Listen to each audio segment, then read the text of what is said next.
Good morning, Craig Howard here. Happy to be with you again this morning. I was having my Tuesday night online Bible study last night, and we've been studying the 119th Psalm. And during that study, we began to realize how David was repeatedly talking to God and telling him all the positive things about God that David had acknowledged. Like in the 119th Psalm, starting in verse 137, it says, "You are righteous, O Lord, and your laws are right.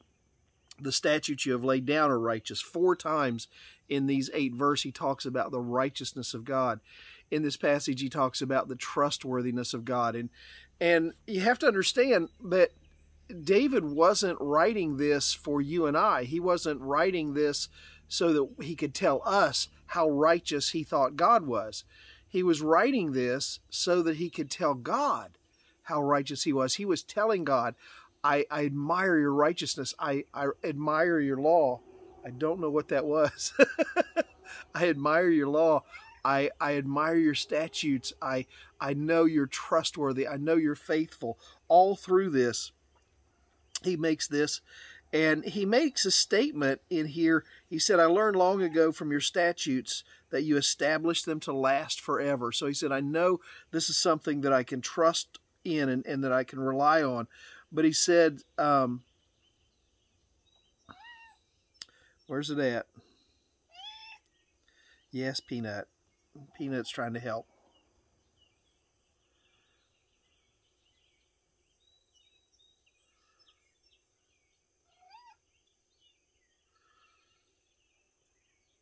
He says in verse 141, he says, "Though I am lowly and despised, I do not forget your precepts." And so part of the reason that David is repeating these attributes of God, these things about God, these precepts of God, part of the reason that David is repeating these and saying these out loud and confirming them is he doesn't want to forget them. You know, I go down to Guatemala about once every other year, and I work on my Spanish before I go. And then while I'm down there, Spanish is being spoken all around me, and a lot of it comes back to me, and I remember it. But I still have trouble pulling up the word that I want when I want it. But I've realized, but when I leave there and I'm away from it, and I don't have anybody to speak Spanish to, and I don't have anybody to talk to, and I don't have anybody to work with me on my Spanish, by the time I make the next trip down, I've forgotten most of what I learned for the trip before because I don't verbalize it, because I don't put it out there, because I don't use it.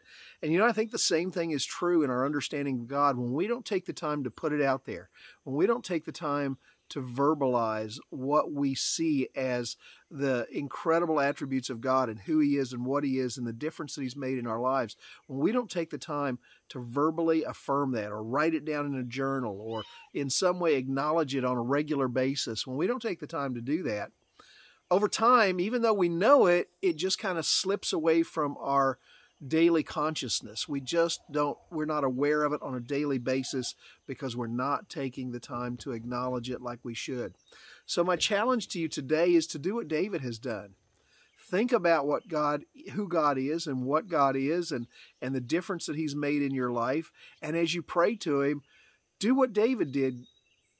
Thank him or acknowledge that he is faithful. Acknowledge that he is righteous. Acknowledge that he is trustworthy. Take the time in your prayer life to make these acknowledgments and others that may come to your mind, because it's so easy to forget these things about God if we're not taking the time on a daily basis to concentrate on them and to think about them.